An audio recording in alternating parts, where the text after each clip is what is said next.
सुंदरवन गांव में गोलू आलू दूध का व्यापार करता था। उसकी गौशाला में बहुत सारी गायें थी और उन्हें हमेशा साफ पानी और हरा भरा चारा देता था। इसीलिए उसकी गाय बहुत ही गाढ़ा दूध देती थी और उस दूध के स्वाद में भी कुछ अलग ही मजा आता था। इसलिए सारे गांव वाले उसी से दूध खरीदते थे। ऐसे समय में उस गांव में बहुत ज्यादा फैक्ट्रीज थी, इसलिए छोटी और बड़ी गाड़ियां दिन रात फिरती थी। इसलिए वहाँ पर हमेशा धूल और धुआं रहता था। सुनहरी, मैं एक बार राजू बैंगन के पास जाकर आता हूँ।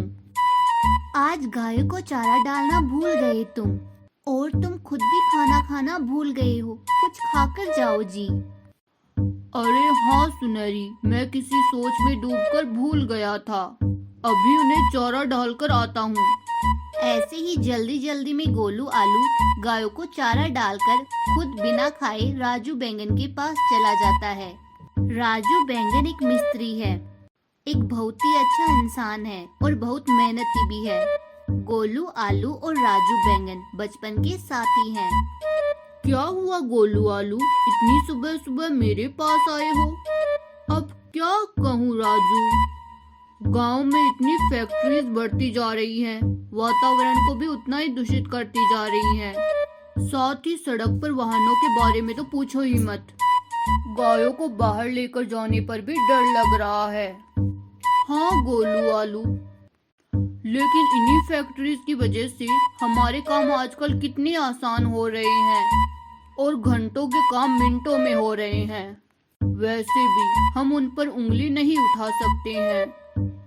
हाँ, तू भी सही कह रहा है। अब हम भी क्या कर सकते हैं। ठीक है, मैं चलता हूँ, अब शाम को मिलते हैं। ये कहते हुए गोलू आलू घर आ जाता है और अपनी गायों को लेकर तालाब के पास जाता है। बहुत देर तक उसकी गाय उस तालाब में नहाने के बाद शाम को वो लौटकर आ रहे थे। इतने में तेजी से एक गाड़ी आती है और गोलू आलू की गायों को टक्कर मार देती है और गोलू आलू की पसंदीदा गायों में से एक गाय मर जाती है। गोलू आलू के दुख की कोई हद नहीं थी। वो फूट फूट कर रोता है। अगले दिन, राजू, मैं तुझसे कल ही कह रहा था, वो मेरा डर सच हो गया। मेरी सबसे प्यारी गाय मर गई है। तू अपने आप को दोष मत दे मेरे भाई। शाम के वक्त गाड़ियां ऐसे ही घूमती है, थोड़ी सावधानी बरत लेता तो नहीं होता ऐसा। ये कहते हुए राजू बैंगन गोलू आलू को चुप कराता है। उस दिन के बाद से गोलू आलू अपनी गायों को तालाब पर ले जाना बंद कर देता है। इस वजह से वो गाय दिन ब दिन गंदी होती जा रही थी और बीमार भी हो रही थी। एक दिन ऐसा हो गया तो इसका मतलब ये थोड़ी है कि अब बार बार होगा।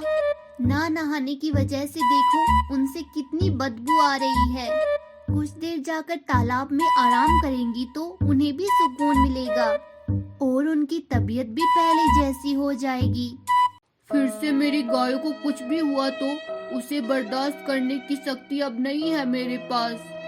अब चाहे जो भी हो जाए, मैं अपनी गायों को उन सड़क पर ले जाकर जोखिम नहीं उठाऊंगा।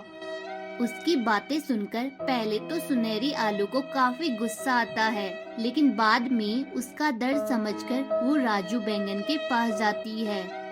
उससे मैं बात करता हूँ बहन, तुम चिंता मत करो।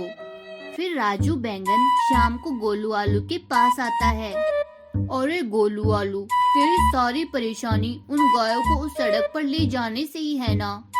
अब जैसा मैं कहता हूँ वैसा ही कर, तब कोई मुश्किल नहीं होगी। ये कहते हुए उस दिन से 2 दिन में खत्म करता है राजू बैंगन।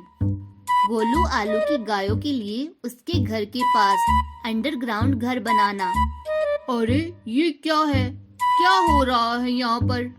तूने ही तो कहा था कि उस सड़क पर जाने से डर लग रहा है, इसलिए मैंने तेरी गायों के लिए एक अंडरग्राउंड घर बनाया है। अब तुझे सड़क पर जाने की जरूरत ही नहीं है। अब इसमें तालाब का पानी सीधा यहाँ पर आएगा।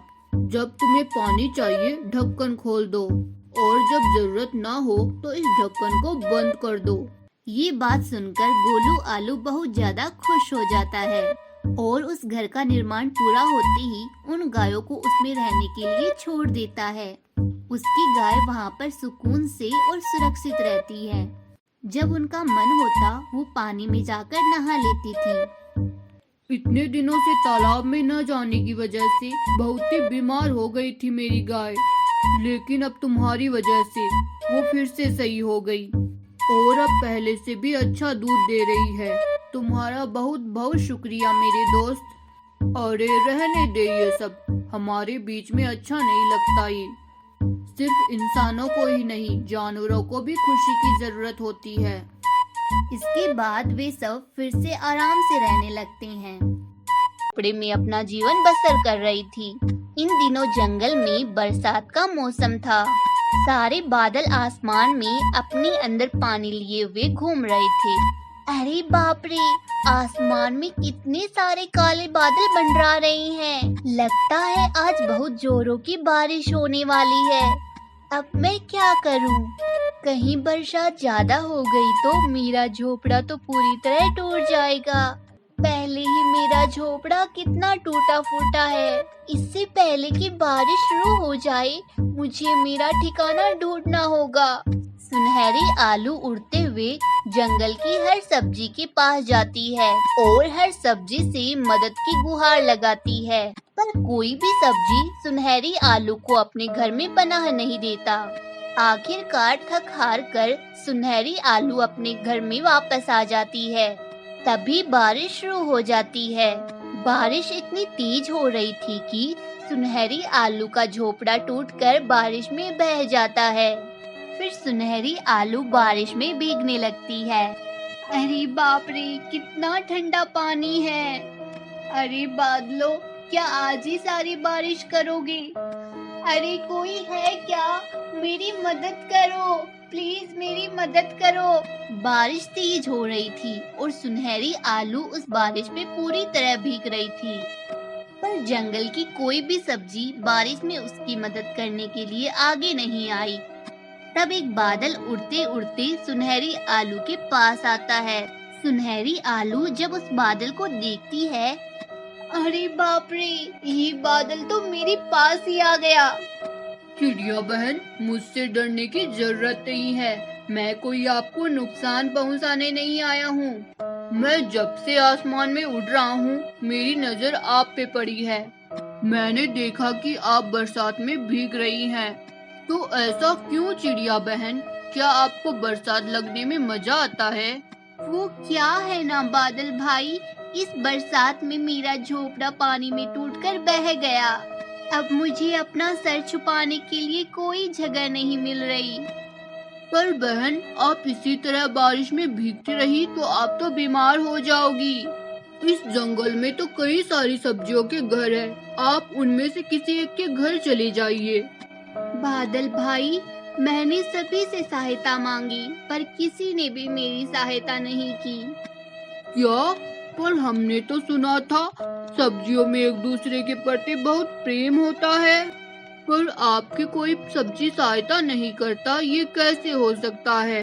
बादल भाई, समय के साथ साथ हर चीज बदलती जाती है। बहन, आप मजबूत लकड़ियों से अपना झोपड़ा बना लीजिए ताकि बारिश से आपका झोपड़ा कभी ना टूटे। बादल भाई, मैंने आपको कहा ना, समय के साथ साथ हर चीज बदल जाती है।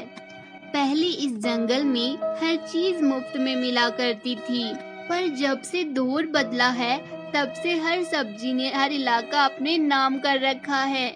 जहाँ बहुत लकड़ियाँ है वहाँ कुछ पक्षियों ने अपना डेरा डाल रखा है और मजबूत लकड़ियाँ भारी भरकम दामों में बेचते हैं। क्या जंगल में इतने बदलाव हो गए हैं? यहाँ सब कुछ बदल गया है। फिर अब आप क्या करोगी सुनहरी बहन? आपका झोपड़ा बनना तो बहुत मुश्किल है। बादल भाई, लगता है मेरे नसीब में यही सब लिखा होगा। बचपन से लेकर अब तक कोई सहारा नहीं मिला, ना ही किसी ने हाथ थामा। अब तो ऐसी समस्या से निपटने की आदत सी हो गई है। सुनहरी बहन, आपको इस तकलीफ में देखते हुए मुझे बहुत तकलीफ हो रही है। आप एक काम करें, आप मेरे ऊपर ही अपना एक छोटा सा झोपड़ा बना लीजिए। पर ये कैसे संभव है बादल भाई? बहन, बिल्कुल संभव है। आपके लिए मैं लकड़ियाँ इकट्ठा करता हूँ, फिर आप मेरे ऊपर अपना एक झोपड़ा बना लेना। ऐसा करने से न आपको बरसात से तकलीफ होगी और न ही आपको गर्मी लगेगी। आपका जीवन एकदम अच्छे से बीतेगा और मुझे भी आपका साथ मिल जाएगा। हम दोनों मिलकर खूब मस्ती करेंगे, खूब बातें करेंगे, एक दूसरे के सुख दुख के साथी बनेंगे। ये सब सुनकर सुनहरी आलू के दिल में एक उमंग जाग उठती है और वो उस बरसात में एक एक लकड़ियाँ उस बादल के ऊपर रखती जाती है। जैसे तैसे सुनहरी आलू अपना घर उस बादल पर बना लेती है और उसमें रहने लगती है। बादल सुनहरी आलू को लेकर आसमान की ओर निकल पड़ता है। बहन, कैसा लग रहा है आपको बादलों के घर में? बादल भाई, सच कहूँ तो बहुत मजा आ रहा है। आपका बहुत बहुत शुक्रिया बादल भाई, जो आपने मेरे लिए इतना सब कुछ किया।